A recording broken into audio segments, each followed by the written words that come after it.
What's up, guys? Thomas Mott here. Welcome to the Thomas Mott Show on a Wednesday. A lot going on in terms of all Eagle injury updates were addressed today. Gardner-Johnson and Robert Quinn activated to the 21-day practice window, and we'll take a look at the Washington Commander quarterback situation and the NFL, what they're going to do about the Bengals and Bills game. Obviously, DeMar Hamler's health is most important, but you still have a football game that they haven't said when they're going to play. So let's go ahead and jump into all of this. I will quickly mention that I'm very under the weather today, so if I sound a little different, that's why. Fine enough to go ahead and give you an update, though, so thumbs up for that. We're going to do it regardless of how good or bad I feel, because this is really important news. Okay, so really interesting article here from Dave Spadaro with a lot of quotes from Nick Sirianni updating all the major injuries. And I will say this again, mentioned it, you see it in the title of the show. Gardner-Johnson was activated at the practice window, same with Robert Quinn, both of which have not played for over a month now, and both of which might be able to play Sunday. We didn't get an official confirmation, yes or no, but every Eagle who was on IR, who got activated on a Wednesday before a game, did play, at least so far this year. That includes everyone but Dallas Goedert, I should say, because Goedert had one more week. But Jordan Davis had that happen. Avonte Maddox the first time had that happen. So looking really good for these two players to not only play, but also for everybody to play in the divisional round game if Philadelphia wins on Sunday. So here's the update on Gardner-Johnson and Jalen Hurts. Quote, "They're both getting better each day because they work hard at it. They work their butts off to do what they can do. Chauncey is a little bit harder to do anything much in there because it's his body healing. Jalen has done the rehab. He's always working, and I know they're getting better each day as far as what they've done because of who they are and how they're rehabbing, how our trainers and our doctors and our strength coaches help them out because we have top-notch guys in there. They're a little bit better than they were even yesterday." He wants to say, obviously, we're waiting to see how they feel throughout the week to see what their status will be for this week. Chauncey, as far as what he's been able to do, you have to rest that. It's not something you can be there and do a lot with. These last 2 weeks, he's been able to ramp it up. When it's time for him to go, he'll be ready to go physically, not just the injury healed, I'm just saying, but physically be ready to go. He's worked really hard at the last couple of weeks. We did have to take it easy on early because of the part of the healing process, and that goes to show you that, when you have a lacerated kidney, it's kind of hard to, continue to work out at the level he needs to be ready to rock, but it sounds like the healing process is almost complete, and he's working on getting physically ready to go. In terms of Jalen Hurts here, he said this, quote, "First and foremost, we're always going to want him to be healthy enough to not put himself in danger. That's first and foremost, but also that he can perform at a high level. Talking about throwing the football in an injured shoulder, it's a little different than other injuries. He's got to be able to throw the ball down the field. He's got to be able to throw it accurately. He's got to be able to throw it with velocity so that he can be an effective quarterback." Now, Jalen Hurts has returned to practice. Obviously, you saw that last week. Today was a walkthrough, and so we didn't really get full confirmation. Was he taking all the first team reps? But he hasn't done any sort of 11 on 11s, and so I expect tomorrow to be a really big indicator on the status of Jalen Hurts for Sunday. Now, most of us believe he will play. Philadelphia is in a essentially must-win football game, and we talked about the importance of not only winning this game, but getting the bye week, letting other people have more rest.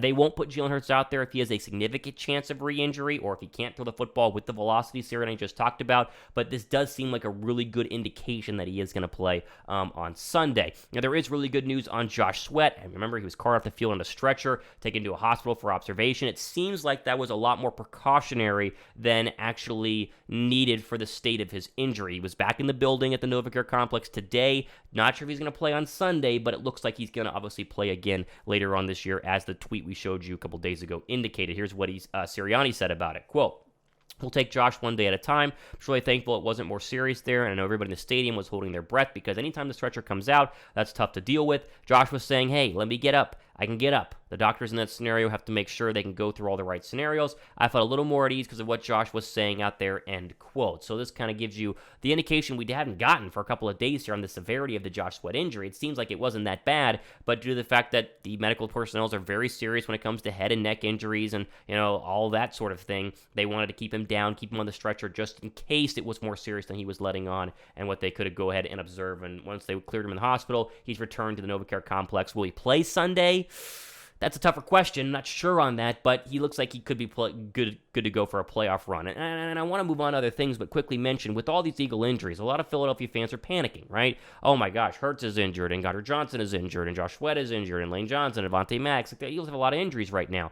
But the importance of winning Sunday shows you all these guys are going to play in the divisional round if they're able to go ahead and get that bye week. And it's looking like the Giants, as we talked about the other day, are going to rest their starters. They have nothing to play for. They're locked into the number 6 seed. They can't improve their overall, seeding position with a win or a loss. And so if you're the Giants, you do what Philadelphia did last week, rest your starters week 18, give them a mini bye, get healthy, and then get ready to play the Niners or the Vikings in the wild card round. And so Philadelphia should be able to win this game with or without Hurts. What I see happening on Sunday is Hurts plays, Sweat doesn't, Gardner-Johnson maybe, probably not, Robert Quinn maybe, probably not. Philadelphia tries to get out to a big early, half lead. They're up 3 scores. They're up 17, 21 points. You yank Hurts, and then he still gets in the football game, gets a little bit of that rust off, but he doesn't have to play an entire 4 quarters. So thumbs up for everything seeming like it's turning a new page here and feeling really good. At least I think that the Eagles are in terms of all these injuries. Big update tomorrow. Subscribe for that because I do think we're going to hear a lot more about Jalen Hurts probably tomorrow afternoon. So follow me on Twitter as well, @RealThomasMott.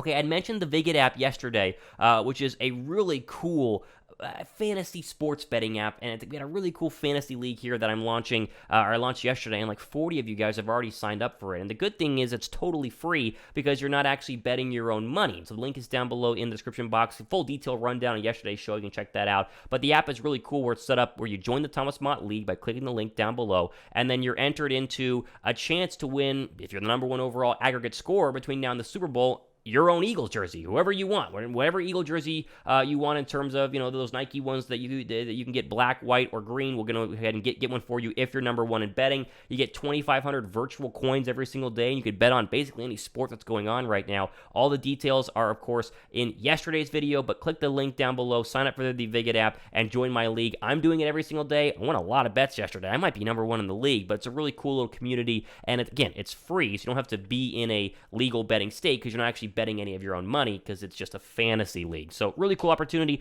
Jump in with the Vig It app. It's all down below in the description box.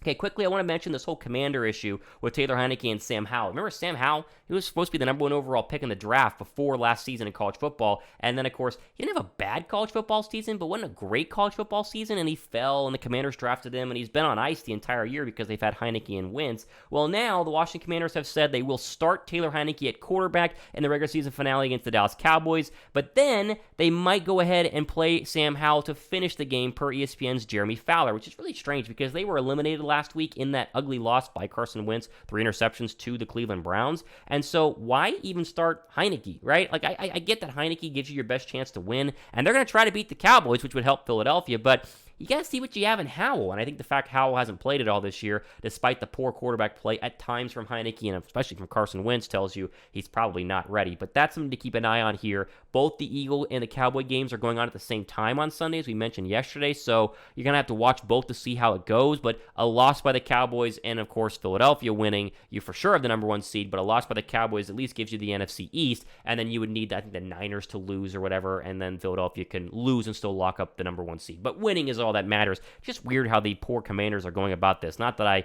am really sad about that because they're in our division, but I think it's a good football team if they could actually find a good quarterback. I expect them to draft one this year, or at least trade for, a Jimmy Garoppolo or a Derek Carr. A lot of good free agent or tradable quarterbacks going to happen this offseason.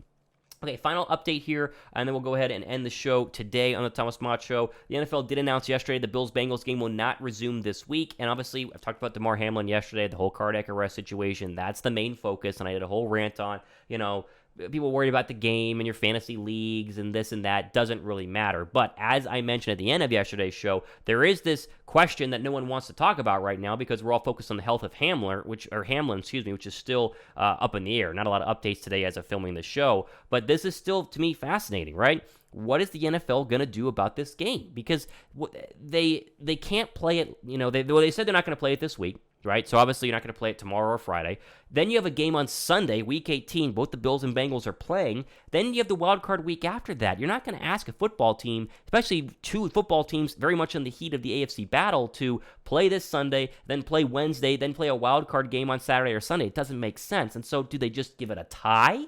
And then you just assume a tie is how it's going to go ahead and happen? I know, again, this is not what matters. What matters is the life of that safety for the Buffalo Bills, and all my thoughts and prayers in terms of that matter go to him. But from an NFL perspective, I have no idea how they're going to handle this. It is really crazy because, again, only one team gets the bye, and you figure Bills, Bengals, and, of course, Chiefs on Saturday are all in the mix for that, and the bye gives you massive, leg up in terms of making a Super Bowl because you play one less playoff game and host all the playoff games as well, hence why we want Philadelphia to get there. So I'm fascinated by this. I don't know how you fix this. This is extremely difficult for Roger Goodell because you got to look, you got to make sure you don't look like a a-hole in terms of, not caring about Hamlin, but you also got to make sure that you figure out how you're going to finish out the regular season with playoff seeding and these two teams and what was a critically important game. So no idea how they're going to do this, but I'm fascinated to see how it all ends up. But again, the main focus, thoughts and prayers to Damar Hamlin. Hopefully he continues to improve up there at the University of Cincy Medical Center. All right.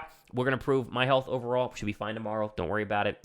Just a little under the weather. Who knows what it is? You guys know that this time of year, but plenty of updates. Be sure to subscribe. It's going to be a very fascinating Thursday, and I think we're going to have an update on Jalen Hurts, and that would be really good news for all of us. So I'm Thomas Mott. This has been the Thomas Mott Show.